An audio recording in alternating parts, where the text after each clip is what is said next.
And today, Vishal is 16 years old.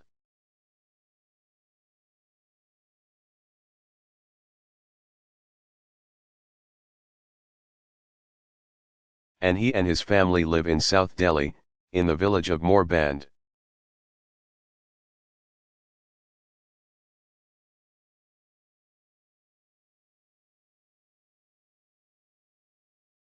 And his mother works hard in their modest home.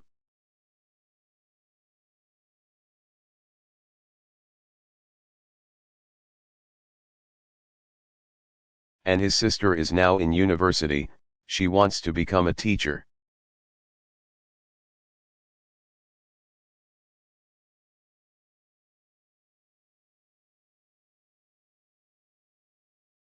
His brother is a construction worker earning his daily wage.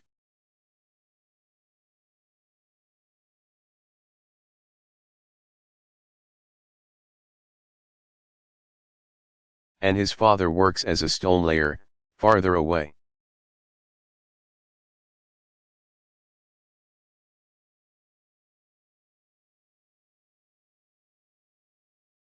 But sends home what little he makes so Vishal can go to school.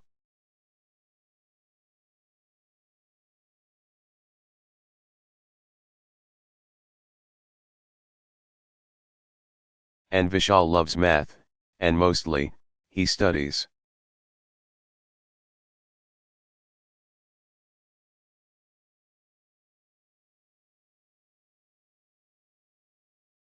And when he's not studying, he likes watching kabaddi.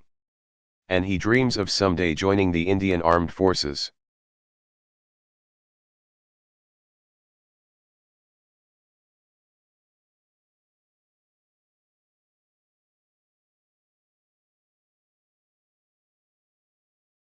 And we're grateful that Vishal and his family joined us today.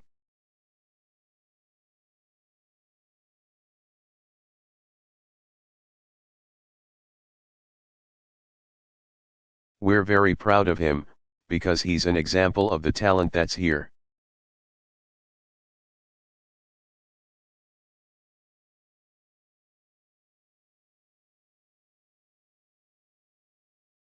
And Vishal's dreams are as important as Malia and Sasha's dreams, our daughters.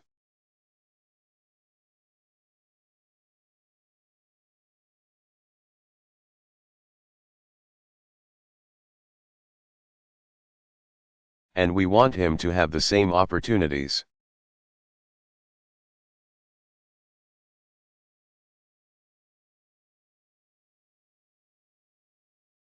Sisters and brothers of India, we are not perfect countries.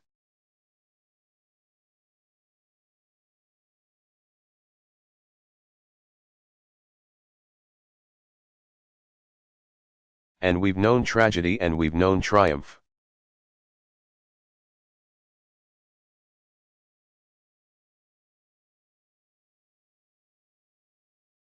We're home to glittering skyscrapers, but also terrible poverty, and new wealth, but also rising inequality.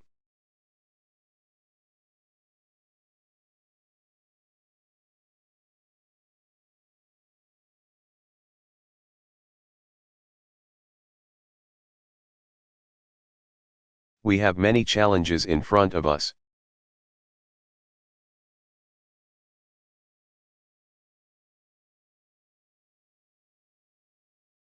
But the reason I stand here today, and am so optimistic about our future together,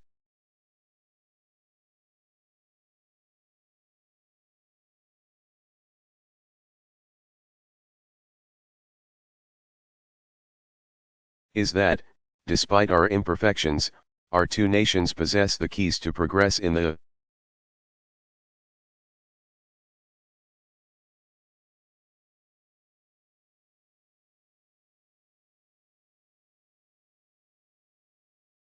century ahead. We vote in free elections. We work and we build and we innovate. We lift.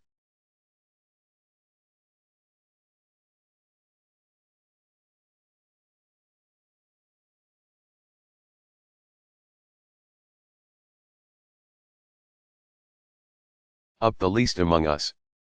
We reach for heights previous generations could not even imagine.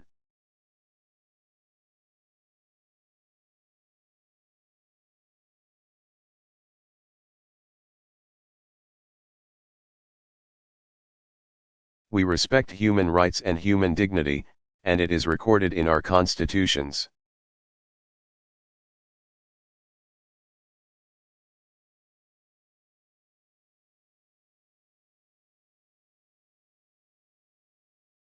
And we keep striving to live up to those ideals put to paper all those years ago.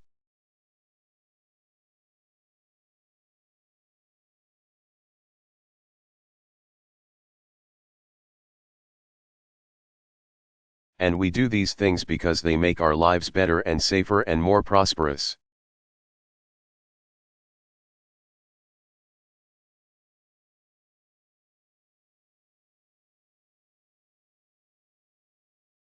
But we also do them because our moral imaginations extend beyond the limits of our own lives.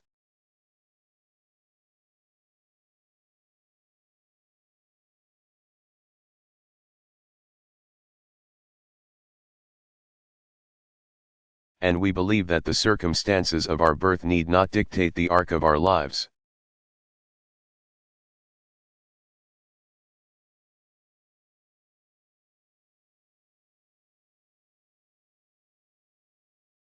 We believe in the father working far from home sending money back so his family might have a better life.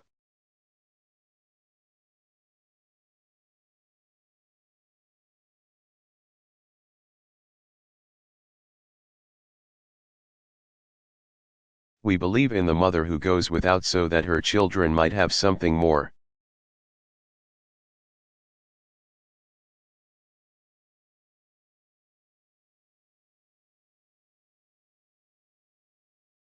We believe in the laborer earning his daily wage, and the student pursuing her degree.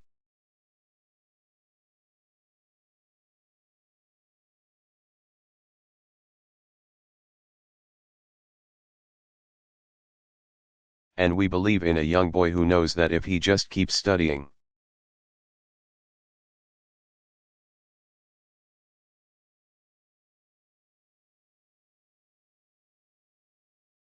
if he's just given the chance, his hopes might be realized, too.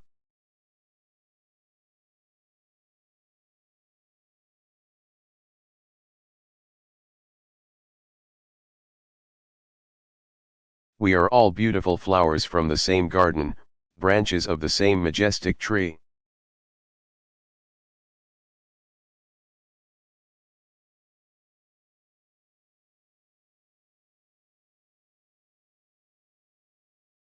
And I'm the first American president to come to your country twice, but I predict I will not be the last.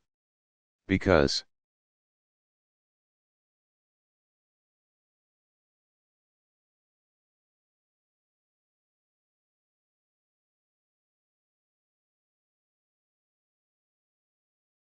as Americans, we believe in the promise of India. We believe in the people of India. We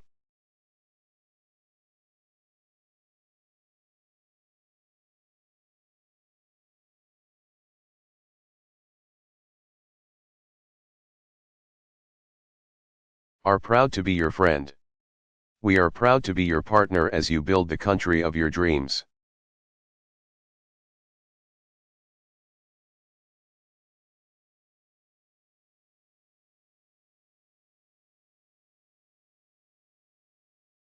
Jai Hind.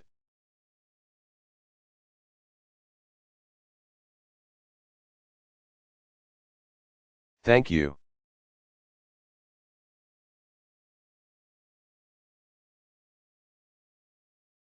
Barack Obama.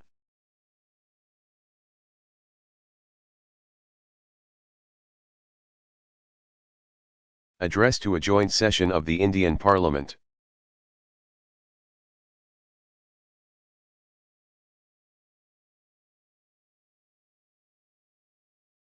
Delivered November 8, 2010, New Delhi, India.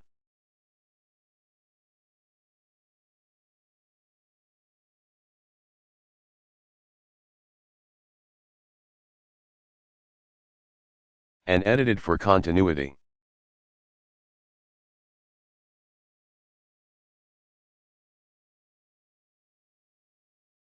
Mr.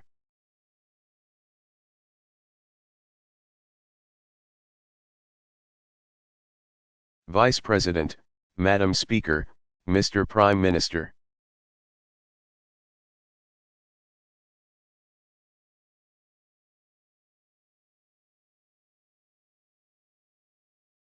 Members of Lok Sabha and Rajya Sabha, and most of all, the people of India.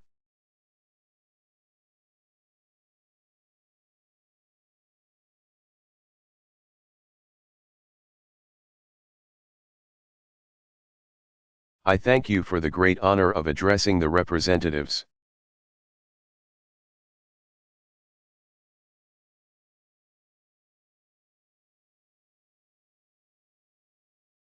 of more than 1 billion Indians and the world's largest democracy.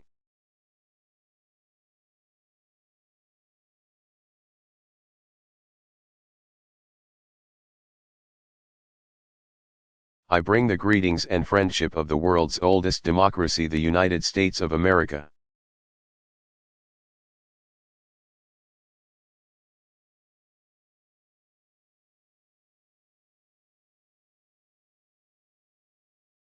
Including nearly 3 million proud and patriotic Indian Americans.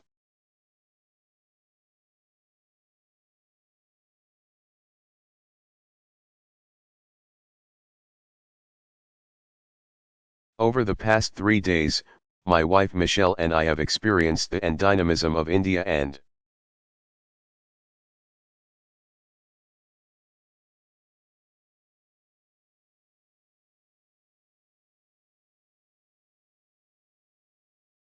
its people, from the majesty of Humayun's tomb to the advanced technologies that are empowering farmers.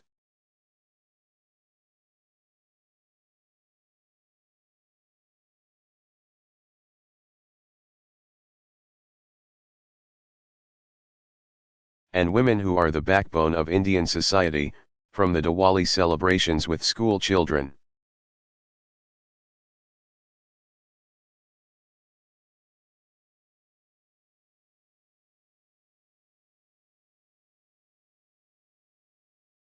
to the innovators who are fueling India's economic rise, from the university students who will chart India's future.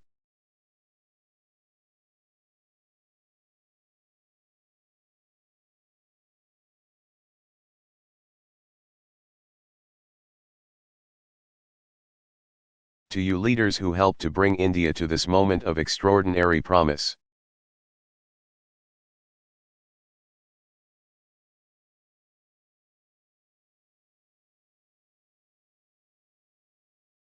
At every stop, we have been welcomed with the hospitality for which Indians have always been known.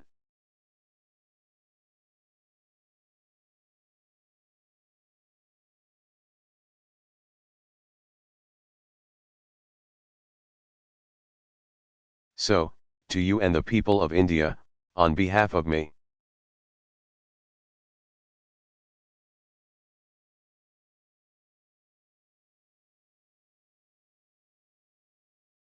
Michelle, and the American people, please accept my deepest thanks. Bahut dhanyavad.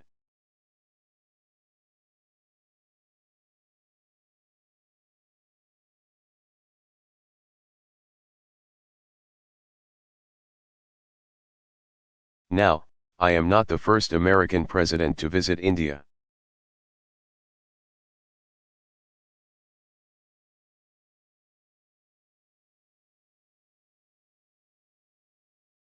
Nor will I be the last. But I am proud to visit India so early in my presidency.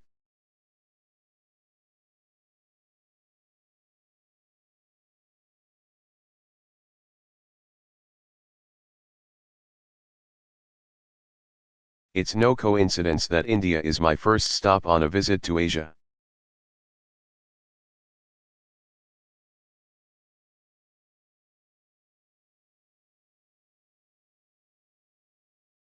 Or that this has been my longest visit to another country since becoming president.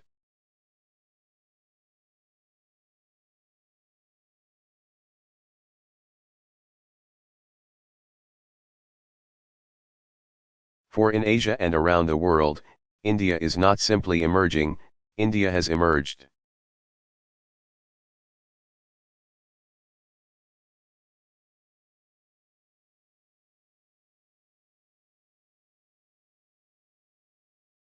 And it is my firm belief that the relationship between the United States and India, bound by our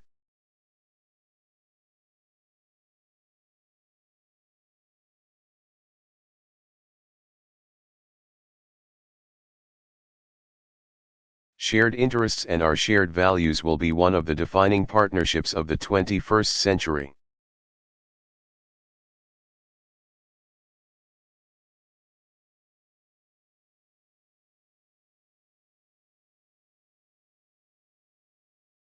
This is the partnership I've come here to build.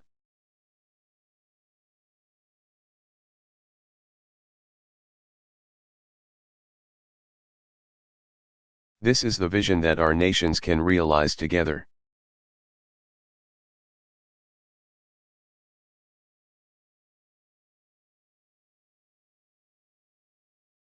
My confidence in our shared future is grounded in my respect for India's treasured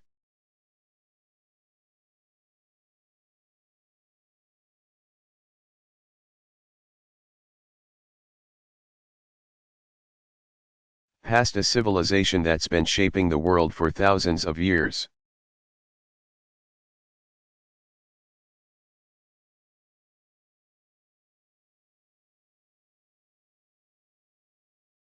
Indians unlocked the intricacies of the human body and the vastness of our universe.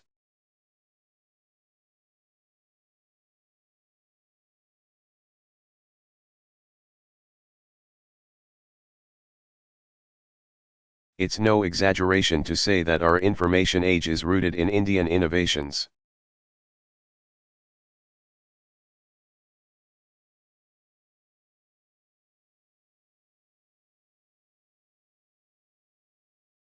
Including the number 0.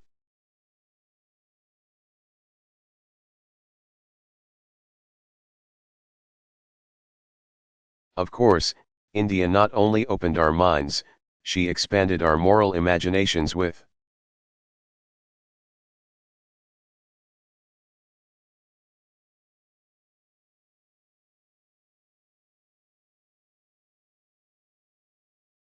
religious texts that still summon the faithful to lives of dignity and discipline.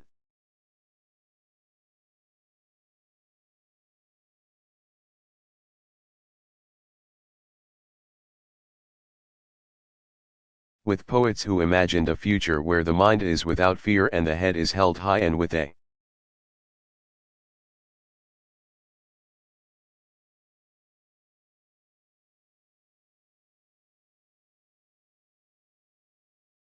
man whose message of love and justice endures, the father of your nation, Mahatma Gandhi.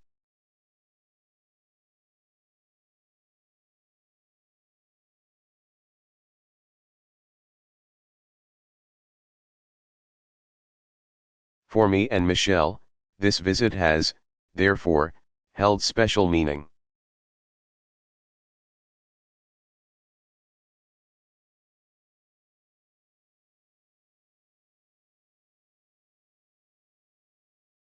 See, throughout my life, including my work as a young man on behalf of the urban poor,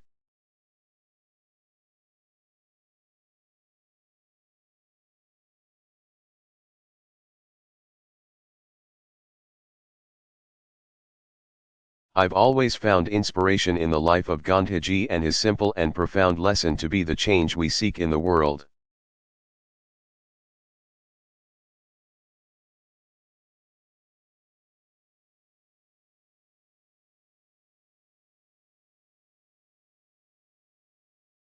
And just as he summoned Indians to seek their destiny,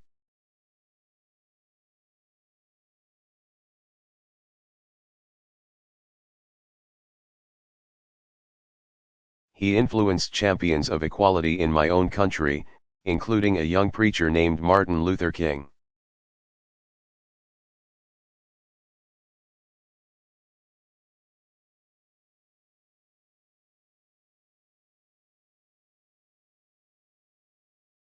After making his pilgrimage to India a half-century ago, Dr.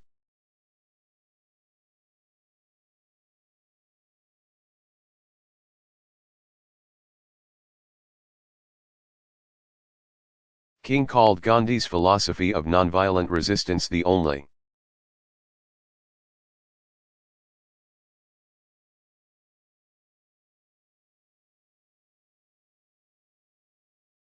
logical and moral approach in the struggle for justice and progress.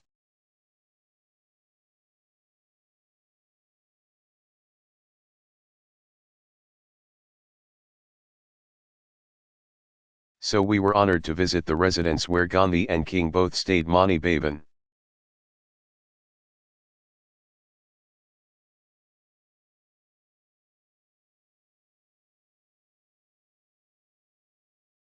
And we were humbled to pay our respects at Rajghat.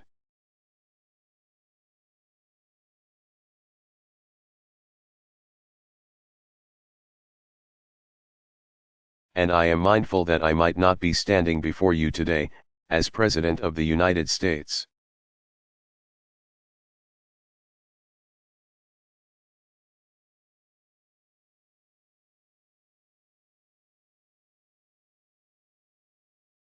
Had it not been for Gandhi and the message he shared and inspired with America and the world.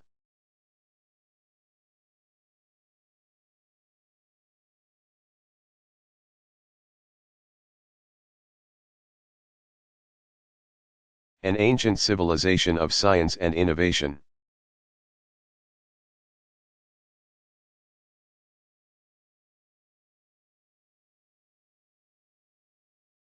A fundamental faith in human progress. This is the sturdy foundation upon which you have built ever since that.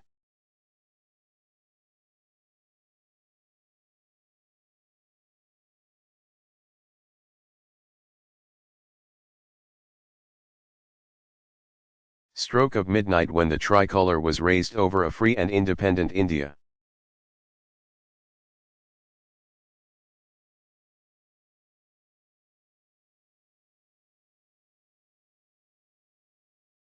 And despite the skeptics who said this country was simply too poor, or too vast.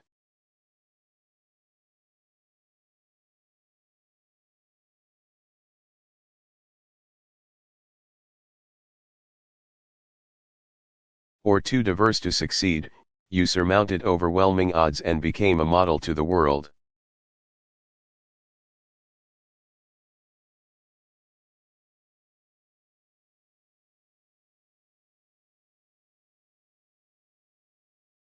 Instead of slipping into starvation, you launched a green revolution that fed millions.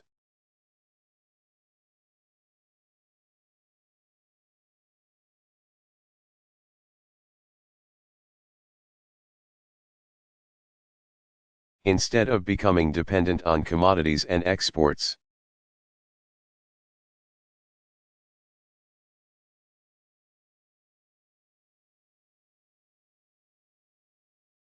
You invested in science and technology and in your greatest resource, the Indian people.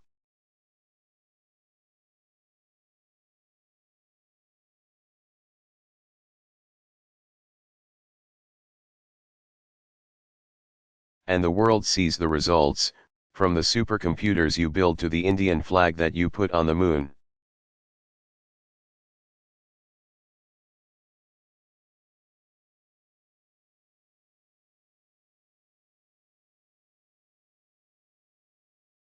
Instead of resisting the global economy, you became one of its engines, reforming.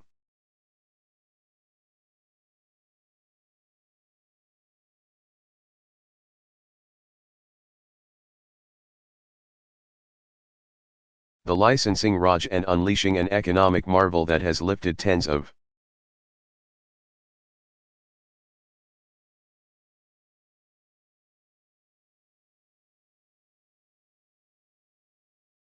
millions of people from poverty and created one of the world's largest middle classes.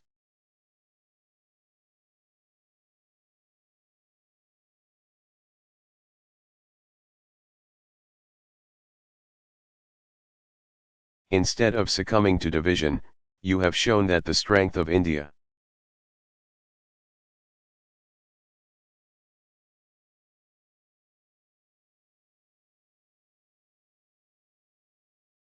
The very idea of India is its embrace of all colors, all castes, all creeds.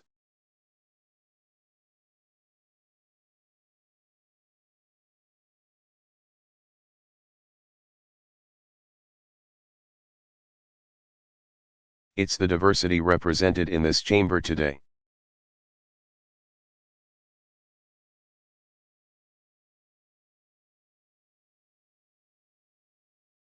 It's the richness of faith celebrated by a visitor to my hometown.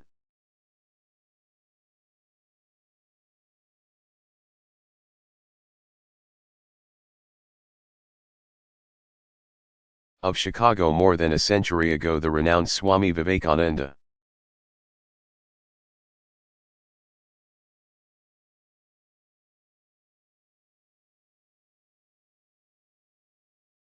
He said that, holiness, purity and charity are not the exclusive possessions of any church in the world.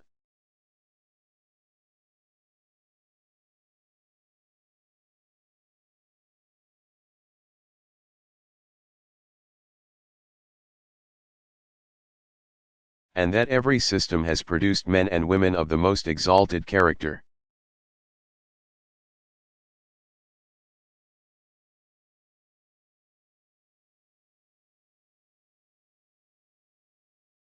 And instead of being lured by the false notion that progress must come at the expense of freedom,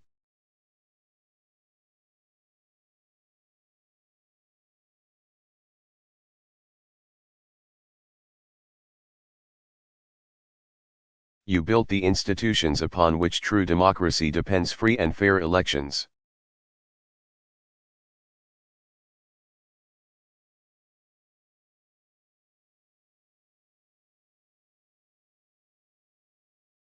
Which enable citizens to choose their own leaders without recourse to arms, an independent judiciary and the rule of law.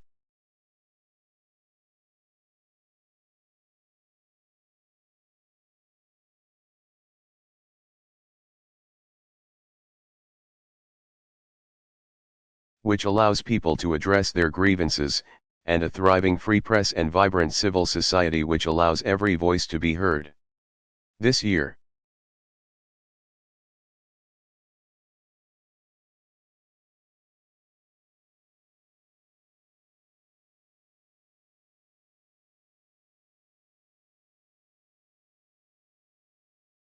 as India marks 60 years with a strong and democratic constitution.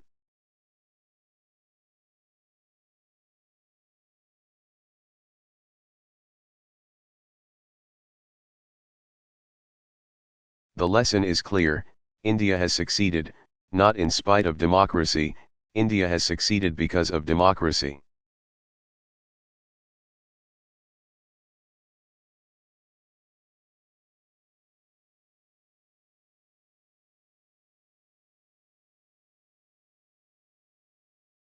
Now, just as India has changed, so, too, has the relationship between our two nations.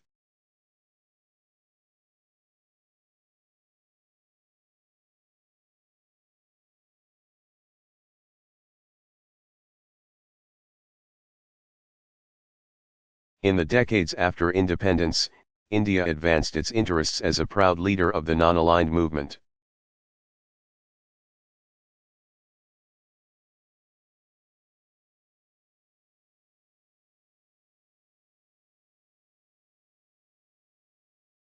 Yet, too often, the United States and India found ourselves on opposite sides of a north-south divide.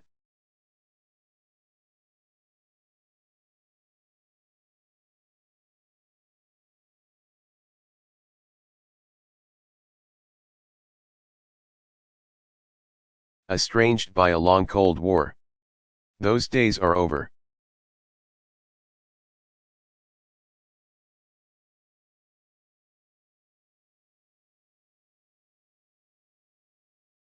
Here in India, two successive governments led by different parties have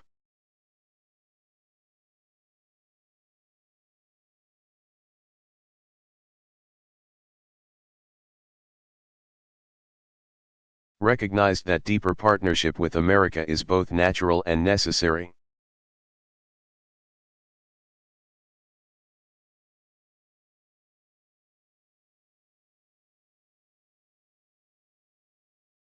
and in the United States, both of my predecessors won a Democrat.